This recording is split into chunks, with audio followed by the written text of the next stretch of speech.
এই বোনটার গল্পটা শোনো, তোমাদের অনেকের সাথে রিলেট হতে পারে। দাদা জানো, আমি যাকে ভালোবাসি সে অন্য কাউকে ভালোবাসে। ও যাকে ভালোবাসে তার আবার বয়ফ্রেন্ড আছে, তাই জন্য ও কষ্ট পায়। আর ওর জন্য আমি আমি ডাইরেক্ট কিছু বলবো না। আমি মেসেজ করলেও রিপ্লাই দেয়, বাট নিজে থেকে একবারও খোঁজ নেয় না। আমার লাইফে সবার থেকে একটু অন্যরকম। আমি প্রথম থেকে কষ্ট পাই, সবাইকে বিশ্বাস করি, সবাই ছেড়ে চলে যায়, মাঝে মাঝে মনে হয় মরে গেলে সব ঠিক হয়ে যাবে। এখন কি করবো দাদা, ওকে কিভাবে বোঝাবো ভালোবাসি আর পরিচয়টা গোপন নেই? ব্যাপারটা হচ্ছে বোন, কোনোদিনও ভালোবাসা জোর করে পাওয়া যায় না। যে তোমার ভালোবাসা বোঝা সে এমনি বুঝবে, অমনিও বুঝবে।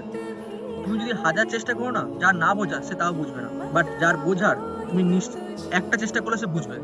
তো ডিপেন্ড করে না যে তুমি কতটা এফোর্ট দিচ্ছ, হ্যাঁ তুমি তোমার মতো চেষ্টা করছো সেটা আলাদা ব্যাপার, কিন্তু যার ভালোবাসার সে ভালোবাসা এমনি বাসবে, অমনি বাসবে। আর একটা কথা, মরে যাওয়ার কথাটা বলার আগে না, এটা মাথায় রাখবে যে তোমার বাবা মা এত বছর ধরে তোমাকে কষ্ট করে এই জন্য বড় করেনি যেটা তুমি বড় হয় অন্য কারোর জন্য নিজের জীবন দিয়ে দাও। তাই বড় হয়েছো, বুঝতে শিখেছো। আর হ্যাঁ, ভালোবাসা জোর করে পাওয়া যায় না, যে আসার এমনি আসবে, আর যে না আসা সে আসে না।